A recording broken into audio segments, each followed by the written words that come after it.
Well, how are we doing, everyone? Okay, good, right, that's good. So, are the microphones working? Would you like to sing me a song?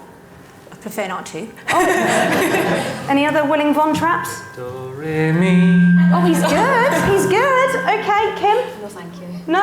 Okay. But it's fine, the microphones are working. I have never actually spoken with a live transcript before, so this is quite exciting as well. Will it say literally anything I say? Bumhole. Anything. Oh, that was well timed. Okay. We're getting the silly jokes out now so that we can try and be professional for the rest of the session. So, first of all, I just want to say a massive thank you to the wonderful Ellen and Michelle. If we can just give them it's a massive pleasure to be here.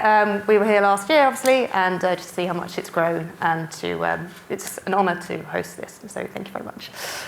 So today we are going to be talking about making the case for accessibility. So we've obviously gone through a lot of practical tips, things like software or hashtag faux pas, or indeed live captioning, making sure people don't say bumhole and stuff like that. Oh, we like this audience. Okay, good. Right, so we've set the bar at bumhole and we'll see where we go from there. Amazing. But today we're now going to talk about actually making the case for it, because I'm sure in your experience you've seen a lot of people kind of think, oh, it's a bit of an afterthought, maybe in the same kind of vein like diversity, equity, inclusion is kind of like, yes, it's something we have to do, it's a box to tick, but actually we don't know how to do it. So there's probably a lot of pushback, and I'm sure you've all seen that. So before we get started, we'll just do a few little introductions. So as Ellen said, my name is Katie Taylor-Thompson. I make stupid jokes, just to warn you. I run a business called Katie Lingo, so I'm a content writer primarily, but I also do a lot of hosting. Things that I've done connected to accessibility before include done a lot of presenting for an adult numeracy and literacy course provider, so working with people with things like dyscalculia, as we were discussing earlier. Lovely stuff. There you are. Big wave. Brilliant. I've also had the pleasure of working with a charity called Deafblind UK for about 10 years. So these are people with dual sensory loss, so vision and hearing. I even had the pleasure of running the London Marathon for them a few times, so that was fun. And from personal level as well, I've also had my own kind of dealings with physical accessibility issues just recently. I had a hip operation, and for the first time experienced what it was like to be a wheelchair user and someone on crutches, and it really was quite an eye-opening experience for me. So it's lovely to be here today and kind of get insights from the experts. But that is enough about me. So let's just introduce our panel. Okay, furthest over here we have the beautiful Kim Anderson. Now, Kim is a service design specialist and educator at Service Design Academy in Dundee. So you've probably come the farthest today of the three of you, yes. But you're actually from Arbroath, is that correct? I am. Which is where the Scottish independence was declared? Something like that. And we were told that we would expect a whoop for that, which I love. You can take our lives, you can never take our freedom. I don't know, I've never seen Braveheart. I was like, the Scottish people are like it. Yeah, the Scottish people. It may have no relevance, but it'll really land for those that it does. I thought Smokies. Yes. That's what I thought of. There you go. Smokies. Cool. I'm also happy to talk about anything Scottish or Arbroath based in the exhibition space if you'd like. Absolutely, and if we go off on a tangent, it happens. That's what panels are for. These things happen. Fantastic. Next, we have the wonderful Nathan Rowland, and I'll strap yourselves in for this one. Nathan is a digital adoption specialist at Sunderland Software City, who support the growth of the North East tech sector. He's also one of the curators and organisers of this year's Tech for Good Hub, which I'm all for in a world of Elon Musk's, let's be honest. So he'll be at Tech Next 2026, which starts on the 16th of June. That's when the Tech for Good Hub is in the Village Hotel North Tyneside. The festival runs the duration of the week, so we've got the festival launch on the 15th of June. Beautiful. Nathan has also told me he has, let's see how the captions handle this, autosomal dominant compelling helio-ophthalmic outburst, also known as ACHU, which means he sneezes when he looks at the sun. So there's your fun fact. And last, but by no means least, we have the wonderful Jo Larby. So Jo is also from nearby here in Newcastle. She is an accessibility lead at Leighton, which builds software for businesses. And Jo's fun fact is that she doesn't need the sun to sneeze. Oh no, actually we found something out just before we started. She was also a guest at David Attenborough's 100th birthday party. Yeah, So- that is fun. If we do go off on any tangents, I would like to know exactly. All about that tech for good. Yeah, absolutely. All right, so shall we get stuck in? Oh, I've forgotten to do a visual description. I am a blonde, 30-ish, 5'6" woman, and I'm bloody gorgeous. We'll let our other guests describe themselves when they answer the first question. So, should we go for it? Yeah. Let's go for it. Okay, so we're talking about making the case for accessibility. So in your experience, when you're trying to make the case for accessibility to decision makers, what do you find are the most common objections? Kim, do you want to field that one? So I think most people, and lots of things have been covered today and all the other talks as well, the objections around potentially people thinking that accessibility takes a little bit too long. It'll take longer in that design process when we're thinking about that end-to-end process as well, and development and all those different phases within that space. It is around, will this take us longer? Will it cost us more money? So a lot of it can be within that space initially, but I guess you can all have all sorts of wild cards. I bet if you ask everyone else in this space what are the objections you've had to making things accessible, there'd be some wild reasons there as well. Brilliant. Have we got any decision makers in the room? How many decision makers have we got versus people who are asking for accessibility? Who's the decision makers in the room? Who's asking for accessibility? Point in case. Fantastic. All right, well, Nathan? Yes. So I'm Nathan. I'm a white male. I have brunette hair and beard. I'm also absolutely gorgeous. Absolutely.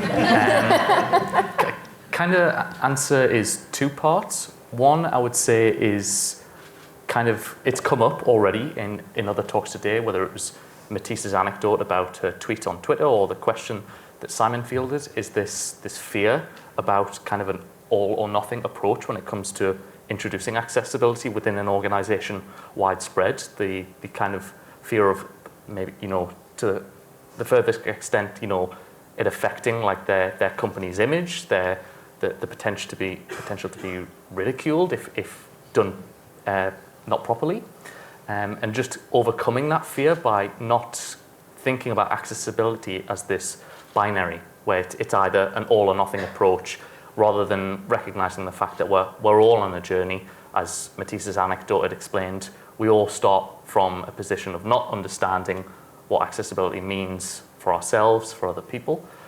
Then there's also just the element that we can't ever really be experts in this field since it is so widespread. I think on this panel, I feel the least expert in this domain.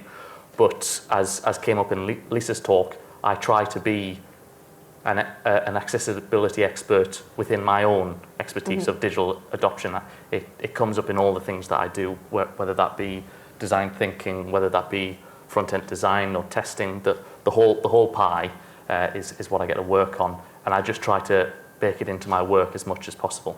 But the point is, you're fighting the good fight, so no one can claim they're being an expert, and this the awareness is growing a lot, isn't it? It's not new per se, but it's being talked about a lot more now today than it was, gosh, even 10 years ago. Absolutely. So we're all, like you say, on a journey, kind of learning. Yeah. Yeah, I'm Jo. I am a female brunette with shoulder length hair and in a red dress with pink hearts all over it. I guess from my experience, one of the things that I found is that people don't know what they don't know. And I always like to think everyone tries to do what, the best that they can do and be the kindest they can be. But sometimes they just assume that, someone else will be doing it. And with that, you kind of get an element of, well, if you always assume someone else is doing it, then how do we actually check for that? Similar to what Simon was saying, you kind of need that through the whole process. And I find often that at a leadership level, they kind of it's not really ownership or accountability, but they just assume that, oh, well, we've got someone else that'll look at it. Yeah. Brilliant. Okay. So there seems to be a lot of kind of recurring themes about fear and stuff there. People are worried that they're going to get it wrong. Have you, any of you, seen like anecdotally where people have tried and got it wrong? Have there been any PR disasters or anything? I just need to look at myself, my own calendar. I get it wrong all the time, but I suppose it goes back to the kind of things that we hear from our parents, or we try to instill in our kids, the kind of the installation of failure as a core component of learning. It's instilled within us, but then I think we lose it. We create our LinkedIn profile and we have to put out this projection. Like I joined Sunderland Software City a little over 4.5 years ago, and I had the title specialist then, and the idea that I could call myself a specialist was something completely foreign to me. I don't know if I've even reached that threshold even today, but it's just about being more honest and open about we're all on this learning journey together. Would you say people are positive when you are bringing accessibility to them, or a bit I more think fearful? that I forgot to do my description. Oh, go for it. Bloody gorgeous. My name's Kim. Yes, also gorgeous. I'm a fan of a blush. I have a brownie blondie hair, shoulder length, gorgeous, agile. Yeah, so like you say, I think what everybody's touched on is that it's the difference between getting it wrong when you're trying to get it right and getting it wrong because you've not tried. And I guess it's the intent part, isn't it? It's like it's okay to get stuff wrong as long as you're trying to get it right. Because actually the act of getting it wrong means you're going to learn something and you'll get it right in the end, right? So it is about that mindset, and exactly what you said there. I guess it's the difference between the designer's strategy, the designer's mindset, that when you go into that space, not assuming you're going to get it right, but you're going to move forward closer to getting it right.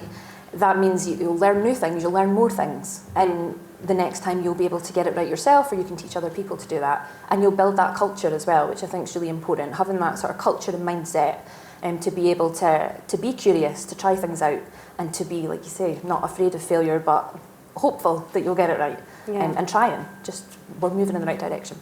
And it doesn't stand still either, does it? It's always kind of developing as awareness, like we said, and technology, and assistive technology, stuff like that. So, we're all kind of learning. We can never truly be experts because we're always building on that. Yeah, fantastic. Did you like to add anything about any kind of knowledge gaps? Do you think it's more kind of like a lack of education rather than... I think it is a lack of education, yeah.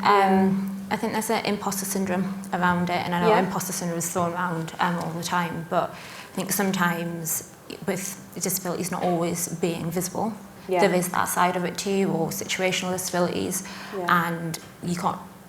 People struggle to build empathy if they're not able to experience it themselves. Yeah, brilliant. Okay. Right, well, something we haven't touched on as much, but I think it's probably a bit of a dirty word, but it's something that we all need to talk about if we're all kind of working in business, is money. It makes the world go around, for better or for worse, and it can be, I assume, one of the biggest blockers to accessibility. Again, when people say it's kind of like a box-ticking thing, oh God, it's just another kind of cost centre rather than actually a benefit to the business. How do you reframe that to actually kind of emphasise the benefits that it can bring to the workplace as opposed to just being a cost centre?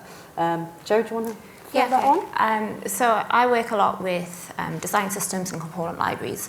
So one of the things that I have to communicate quite often is the benefit of doing that shift left approach and building accessibility in from the get-go, making sure the documentation around that is going to enable more teams to understand and be able to apply the relevant ARIA tags or semantic HTML.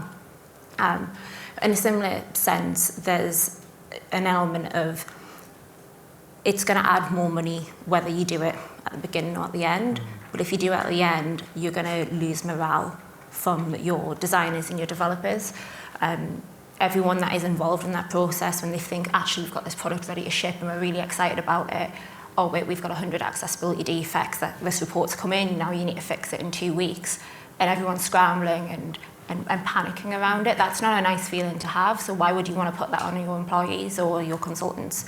If we can kind of shift that mentality forward and get people thinking about it up front, yes, you might spend a little bit more time up front and money up front, but that's going to scale longer term. Brilliant. Okay, Nathan, do you want to add to that? Yes, I just really bounce off of Jo's idea. I think it's quite a well understood kind of experience within technical companies, the concept of technical debt. I don't think it's quite as baked in with every organisation, the concept of kind of experiential debt, that lacking that kind of foresight of what will become an ever-increasing issue the longer a system or a service goes without these kind of accessibilities baked in from the outset. I think we need to, at least within the conversations I had with organisations I support, trying to have more conversations about kind of disability, and I go back to the word binary, as that not being a thing that really exists. We're all on this journey towards disability in a sense, as we're all aging, whether that's reduced cognition, reduced kind of like motor ability. Cheerful. Yeah. Memento mori, and all that. You know, the less and less we factor in exposing ourselves to those experiences from others and building them into our services design, the more and more we're creating these pillars which will eventually break and the cost mounts. And I go back to that. Popular adage, there's nothing more permanent than a temporary solution. Oh, I love that. Yeah, and I think that's what you come across all the time, and the mode of unpacking that is so strenuous if it's been there for a long time. That's a really good point. I mean, perhaps a little bit morbid, as you say, memento mori, but actually these are things that we are probably all going to encounter at some point in our lives. So actually, when we talk about accessibility, it's not really confined to one small minority of people. Actually, these things can impact everyone, and that's half the battle with trying to kind of make the case for accessibility, is it's not just for a niche group of people. Actually, it can benefit everyone. Kim, what about you in terms of costs? I think the thing that Jo said was really interesting about the cultural cost. Sometimes organisations don't think about that. Like, I think everyone in the room could probably think about a really morale-destroying project that you've been involved in, and nobody wants to go to work every day and feel like they've not done their best or they've not been able to deliver whatever it is they wanted to deliver. And I think that there's a long-term cost to that, where they'll lose the goodwill of staff, they'll lose good people. You'll have people who come in who no longer want to be in that space, and then they'll have to re-recruit for people, which is obviously quite financially costful. So I think there's that long-term sort of cultural impact for organisations that they potentially don't think about as well, because they don't have the knowledge that all of us have, right? Yeah. And is it hard to articulate that if they're just looking for sort of facts and figures? When you talk about using words like cultural impact that might not necessarily be quantifiable per se, do you I think struggle? It depends on who you speak to. I think that sometimes it can be quite a natural fit to think about maybe on a board of directors speaking to the person who's in charge of the digital aspect of an organisation, or someone who does sort of a different space, but actually it can be things like speaking to the person who's in charge of the people directorate, because they understand cultural impact. And actually it's about finding the right stories for the right people. I think that, as we've said, that everybody across organisations feed into accessibility, and it's everybody's job to make things accessible, and we all play a part in that. That goes all the way through the different levels of an organisation, and decision makers are people too. They're just people who are trying to do their jobs as well, and we all don't make the best decisions all the time. So it's about empowering them to make those better decisions by understanding them as people as well, and kind of what they need to be able to do their jobs and help them do that more effectively. So I think things like that can be sold to the right type of person. It's identifying those people, right? Doing a little bit of an internal research project and finding out who are the right people and what are the right stories for those people as well. Yeah, definitely. I mean, Jo, you said earlier before as well, people sort of think, well, that's somebody else's job. But actually, I think, as you've proven, it's something that affects everybody. It doesn't have to be siloed. Everybody can be involved in that kind of decision-making process and kind of extolling the virtues of it. Fantastic. Okay, so thinking about the decision makers with the purse strings, people like to get down to the brass tacks of things. When you are kind of communicating this to leaders, do you talk about it from kind of putting the spotlight on the benefits, or are you kind of actually looking at it in reverse, looking at the risk instead? So thinking about things like the hidden costs of inaccessibility, so things like retrofitting later on. Nathan? Tough one. I think I'd say the hidden costs is more kind of, I suppose it's more the pessimistic approach, which is it's all based on, as you say, who's in the room with you. What are they going to be the most responsive to? Kind of on just like a vibe basis. Are they going to be more responsive to like the optimism of building something greater? And as I say, relating back to the experience of organisations that do work in this space well, and we can not only just learn from organisations who do stuff well for accessibility, but we can look at other organisations that do benefits for social good. You know, look at like B certified corporations or ones kind of affecting change with the switch over to like green and renewable energies, things that not necessarily are accessibility driven, but are for a broader social awareness and ESG. purpose. Yeah. Exactly. And I think more and more decision makers and stakeholders are seeing the kind of cultural shift towards a kind of like more positive social society, not just accessibility focused, but just like people focused. And if you can steer them towards that kind of like financial thinking, as I say, we're all experiencing this together. You know, some things quite acutely, like climate change, some things less immediate, like our transition towards disability in the long term. Just kind of provoke that opportunity within them. If all they're seeing is pound signs, just say there are untapped markets there. There are to use a term that my former colleague Ben would use, laggards in this space. People who are adverse to adopting new and, I suppose, ethical approaches. Be the one to like outpace and outstep them. Be the innovator in this space, and let that be your value proposition and your unique selling point, rather than, you know, I can burn trees faster than anyone else. But enough about ChatGPT. All right, Jo, if you went to a leader and they said, we can't afford accessibility right now, how would you respond?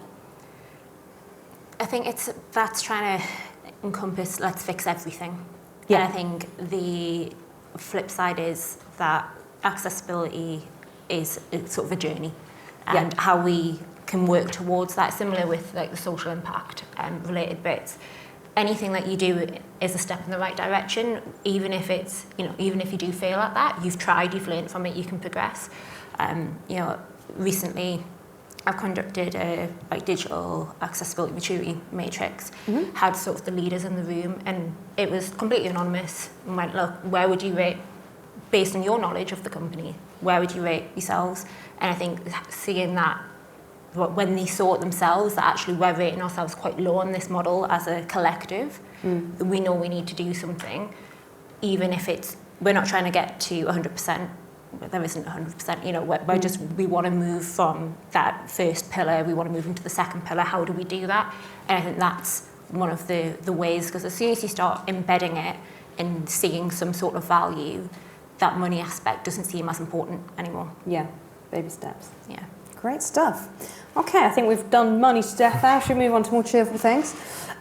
So we talked a little bit at the beginning about kind of education or sort of knowledge gaps. So a lot of people kind of frame accessibility as, or barriers to it as more of an education gap rather than kind of lacking motivation. So Kim, what does that look like in practice? I think it could probably summarised as you don't know what you don't know.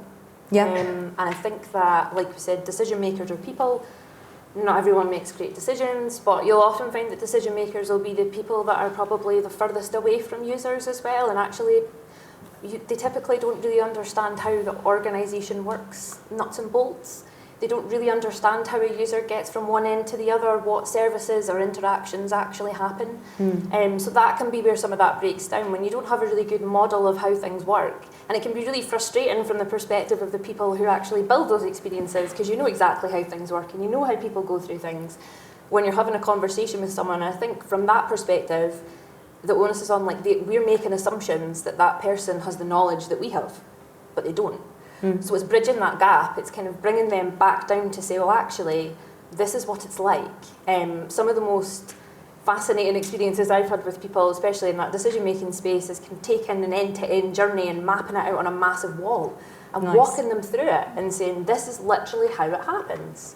It's 53 emails to resolve an issue. And then if you don't use this feature, it takes X amount of clicks to do this, and that takes however many people.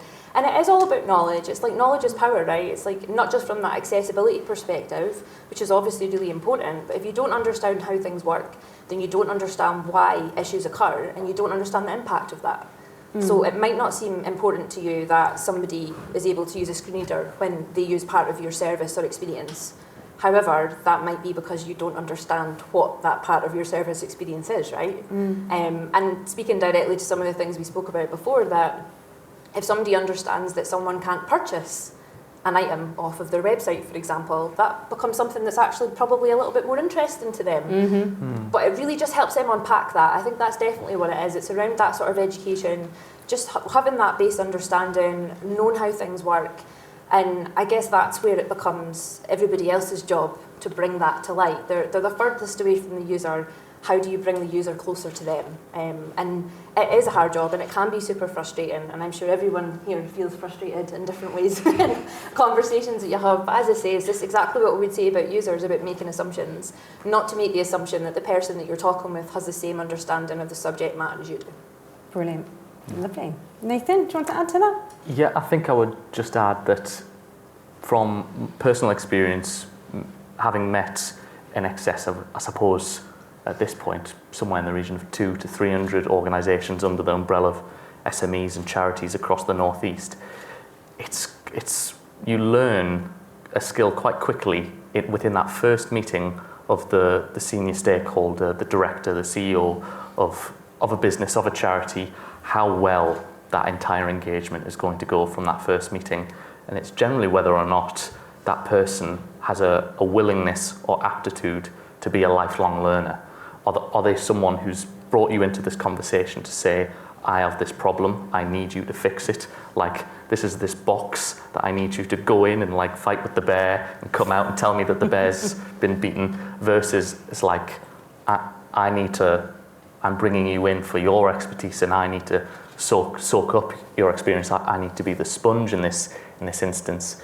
And it's so, for one, it's so gratifying to be the person coming into that organisation and knowing that the change you're about to kind of instill will have roots and will grow beyond your time there, and going back years later to see that the things that you taught them have grown legs, and, you know, volunteers or staff that you never even interacted with are benefiting and like doing the things that you'd never even had a one-to-one interaction with, versus the one that, like, yeah. But I'm not saying that I've had bad experiences from this personally, for my own naivety, going into an organisation, doing a lot of work with a digital trustee, thinking like, wow, that's going to have lots of impact. But that digital trustee had to move to another part of the country a month later, and all of that work was lost because no one else in the organisation could pick it up. No one had the skills to adopt it. So my time and theirs, and the funding that was around it, could have been better spent elsewhere. Yeah. So it's kind of just like intuiting and finding those people, I suppose, who want to be those sponges, and soak up the knowledge you have to share. Because our time is finite. We need to find the people who are going to benefit from our work the most. Brilliant. Love that. I think just to kind of follow on from that, it's that culture that you're talking about. So, like, similar to that maturity model, off the back of that, I had a member of C-suite message me and say, actually, I really struggle, I'm short-sighted, I can't use half the systems that we use. Can you suggest how I should use them or how we go about changing them? I was like, why haven't you ever raised this to anyone? Like, you know, you have the ability to impact the company as a whole. Oh, well, I'm just one person. You know, why should I change everything just for me? And I think it's that empowerment of being able to speak up. If you can't use something, if you are facing a struggle with that, tell someone about it, see if we can make the change, because the likelihood is there's probably someone else that may be having similar struggles and they're not saying anything because they feel the same, and it's kind of creating that culture where you can speak and you can make change. And that's applicable to lots of things in life, isn't it? One person speaks up. Lovely stuff. Okay, before we move on to the final section, Jo, what's one misconception about accessibility that you wish senior leaders understood? I think it's when it only affects a minority of people. Brilliant. I think it's the one that I wish I could just erase from the book. It affects all of us. Lovely. Nathan, what about you? I think I'm actually going to steal an idea from a conversation with Catherine I had from Slow Shopping earlier today. We were talking about how people who own their businesses and have perhaps been in the industry or their market for so long, they feel like they understand their market very well. But there's actually so many people that they don't know, they don't meet, and to them they're an invisible portion that they'll never have sight of. They can't step out of their own frame of thinking to realise. So in Catherine's case, this is for people visiting supermarkets and shops on the high street. People who we talked about, like, you know, the hours of the days in which you could visit a shop and, you know, the lights would be low, there'd be no music, it would be dim, but these are inaccessible hours for most people. I'm not doing my shopping at 8 in the morning. I'm rolling out of bed around that time. Exactly. So it's about just having a willingness to every now and then put yourself in an uncomfortable position, step outside of your own frame of mind, your own perspectives, and go out and find people who might not right now be visible to your organisation, and see what you could build for them. Lovely. And Kim, how about you? I guess it would be the broadness. So accessibility is a broad subject and it's a broad thing in itself. It's not just for one part of an organisation. It's usually quite siloed into a digital team who then it's their job to make one part, but actually services and experiences are more than just digital parts of a business. Yeah. And if your customer service isn't accessible, then your entire service isn't accessible. Yeah. And even things like, you know, a really small thing can make a really big impact as well. Sure. Like we always talk about, you know, adding an extra seat in a waiting room can make a huge difference to an experience, and it can make a space much more accessible. It doesn't always have to be about kind of moving mountains. Sometimes it can be a seat in a room that just changes a whole environment and experience. So I think it's the broadness, but also sometimes, like, say that the misconception of everything's so big and it's all really hard, and actually if you really understand how things work, you can make some quite positive impacts. Lovely stuff. Okay, just to round off then with the final chapter, we've talked about kind of barriers, and now we're going to discuss kind of actually being an advocate for accessibility. So we've kind of touched on this a little bit in terms of like shared responsibility, but some organisations might think, okay, we've hired an accessibility person now, job done. Why doesn't that work, and how can we kind of empower people to get everyone involved? Jo? So I guess if you put all that onus on one person and there's multiple teams, there's multiple questions coming in every direction, all that's going to happen is that person's going to burn out, they're not going to enjoy their work, and inevitably they're going to go and find somewhere else to work. So how you then create champions within the company. So like in my role as the community of practice lead, I've found people that already care about accessibility. They just don't maybe have all of the knowledge there, and they know that they've got gaps, but there are certain things that they know that they can impact and they can question. And it's having those voices in the rooms when there's discussions happening, whether it's discovery, whether it's in development, and being able to say, actually, have we thought about this? And just being able to pose that question in, so that as soon as other people in the room are thinking about it, you can then gain more champions and kind of scale it from there. Yeah. Brilliant. Nathan, what about you? How can we kind of build confidence and make everybody accountable? I think I would steal something from Simon's talk, which is kind of just embedding accessibility more by default. I think when learning kind of system design, front and back end development, I learned a lot of bad practices from the outset, being that responsive web design for multiple devices, learning for like color correction and contrast checking with them rubrics from the like of WCAG. That was like an afterthought. You built and then you did an accessibility checker. It wasn't the thing that came first from the outset. So trying to find in all spaces, in all forums of conversation, accessibility being part of the inception of the conversation. Yeah. I think that could be, for example, you know, we're all familiar with like having to have a regular check-in with like a comms team about like, you know, I'm doing this thing, but how do we talk about it? Well, what about a check-in with your accessibility team? I'm doing this thing, but how do I make it accessible as well? Make it part of kind of the regular, dare I say, boring rigmarole of a modern job. Yeah, it's about being proactive rather than reactive. You know, we can typicalize to lots of things, so like building a website with SEO in mind straight away and stuff like that. All the boring, fun stuff. Kim, what about you? How can we kind of allay people's fears and kind of improve their confidence to be an advocate for accessibility? I think there's loads of different things that we've spoken about today. I think it's about, like you say, that mindset, allowing people to try things, not sort of berating people for getting things wrong. Yeah. I think that having accessibility as a skill set is really important as well. Thinking about the different ways that people work, not just thinking about, I think what Jo touched on was really important, that when you have one individual who's responsible for accessibility, what that does is put accessibility in a silo in one department, in one part. What it naturally then does is say that one audience will receive an accessible experience, but which is usually external and not internal as well. So I think having that skill set broader across an organisation can help people understand that we're all just people, and we're all just people in different ways, and that it's really important that people inside organisations experience accessible workplaces just as much as people outside organisations experience accessible services or digital platforms or experiences. So yeah, I think it's about, like say, breaking those skills down to, it's obviously still a specialism. Accessibility will always be specialism at a higher level as well, but having it broken down to be a skill that people can use. And I think just giving people practical ways to do that. So in a previous role, I'd worked with people in customer service and really just broke things down in simple ways. So here's a way that you can write a better email. Yeah. And if you're responding to someone, think about this. And it's just ways that they can apply that really quickly and easily as well. Like say, giving it a try and realising that things make an impact, so you're more likely to try it again. Lovely. We're all just doing our best, aren't we? Okay, just before we come to our questions then, I've got one final question for all of you, so let's try and keep it a nice, like, succinct statement that we can all take away. So, Jo, somebody comes to you in this room and they want to go back to their organisation tomorrow and start making the case for accessibility. Where should they start?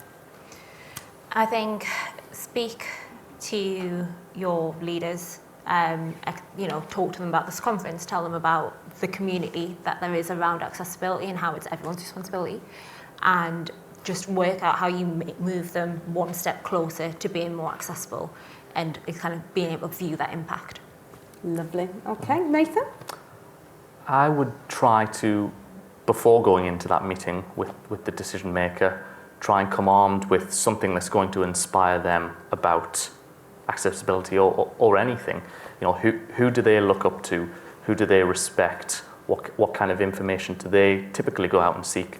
Can you find out a bit about what inspires them? Is actually an accessibility-driven initiative?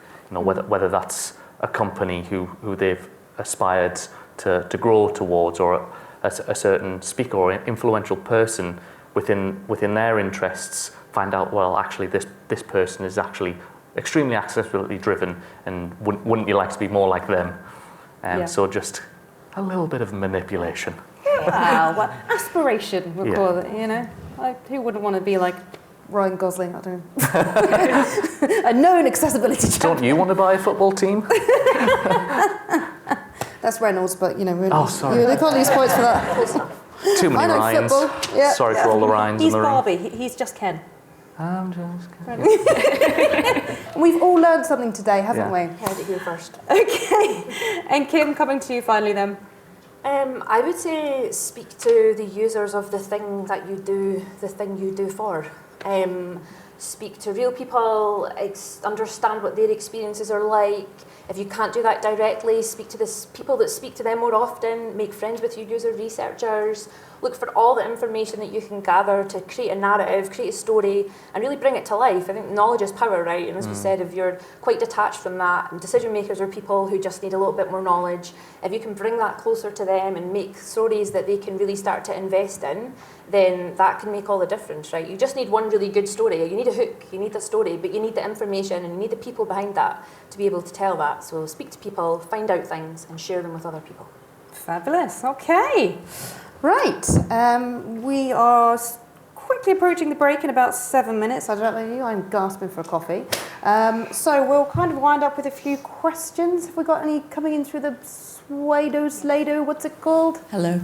Oh, hello. Here we are. So we have got a couple of questions on the Slido, but I think if anybody wants to ask a question in the room as well, we can do that after. So I'll just ask a couple.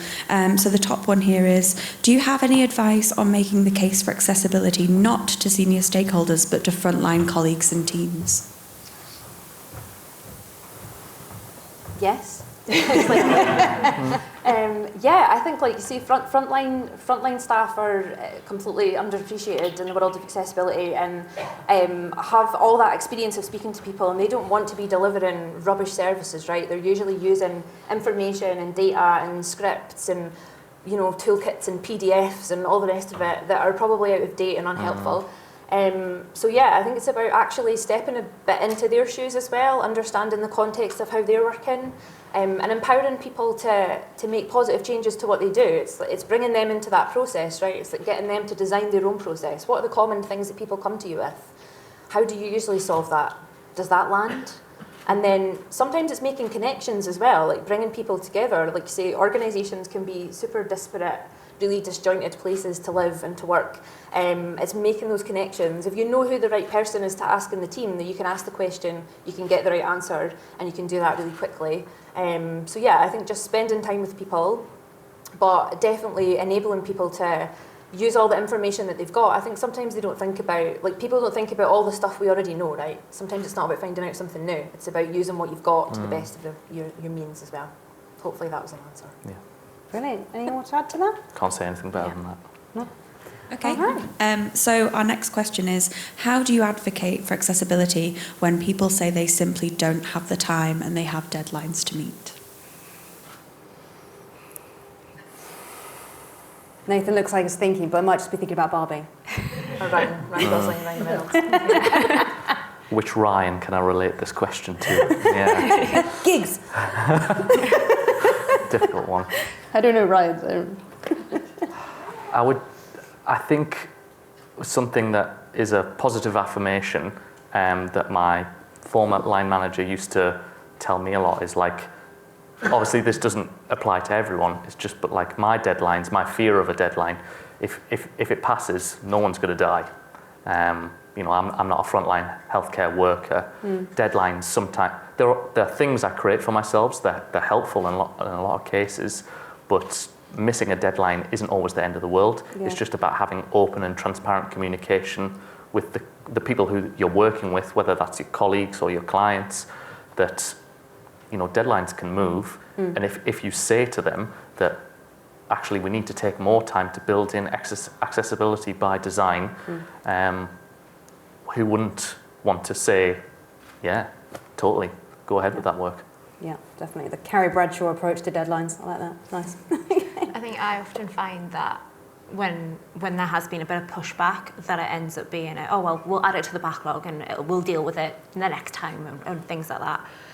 But what happens if you release that product, it's customer facing and someone can't use the site, and similar to the analogy you used before, if they can't buy that product, they can't finish their user flow, then what is that wider impact? Do you really want to be restricting your potential customers and your users from being able to do what you set out to achieve? Surely that initial problem statement of why you're doing what you're doing wouldn't be met if you didn't cover all that, the basis for that.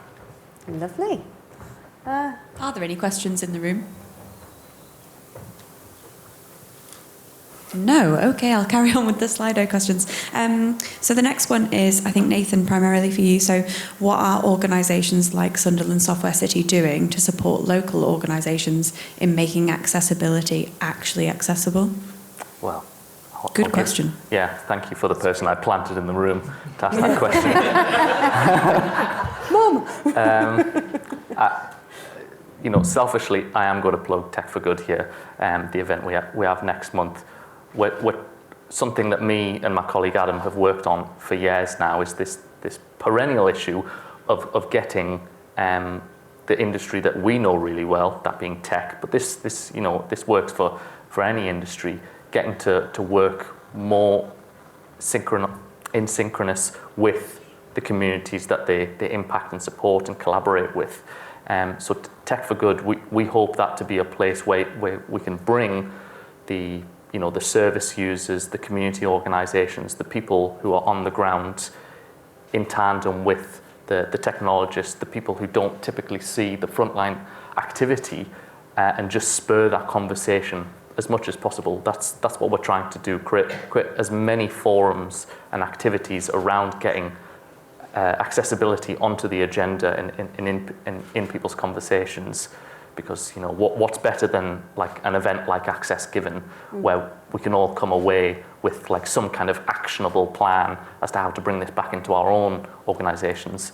So we just see Tech for Good as like an opportunity to make as much impact as possible in a short and condensed period of time by getting as many people there. So please all come.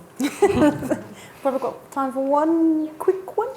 So many organisations hide behind reasonable or kind of see accessibility as a tick box exercise with no actual implementation. How do you deal with that? I write a lot of blog posts about why you shouldn't. Yeah, it's one of the main sticking points for me, I think.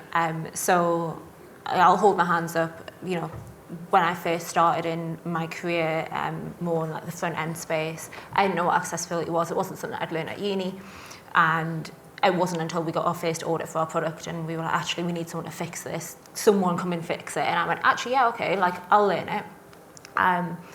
But it is a case of trying to get that mentality and move it across. And I know I'm going off tangent because I've kind of forgotten the question. But there is a lot around compliance versus culture and how we swap that mentality through. So again, like I'll use design systems because that is what I know, but that's not the only way to do it. And it's how we get the shift from, yes, this is a checkbox exercise that you're currently doing and you're going to do it right before you go live and it's going to have loads of tech debt and everything else, sticky plaster fixes.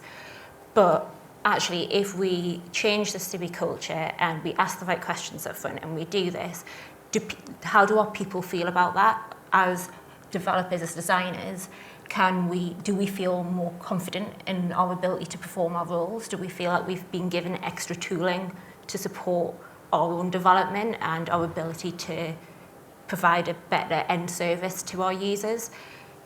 Is that empowerment going to help to grow? And I think that's the shift that I would want to see, is instead of it just being that checkbox, can we completely change how we feel as a company and then see that grow further? Right, are we ready for a coffee? Yeah. Right. I just want to do a test. Oh. Supercalifragilisticexpialidocious. All right, well, thank you very much. So as I say, we have seen Kim Anderson, Nathan Rowland, and Jo Larby, and Katie. Thank you so much.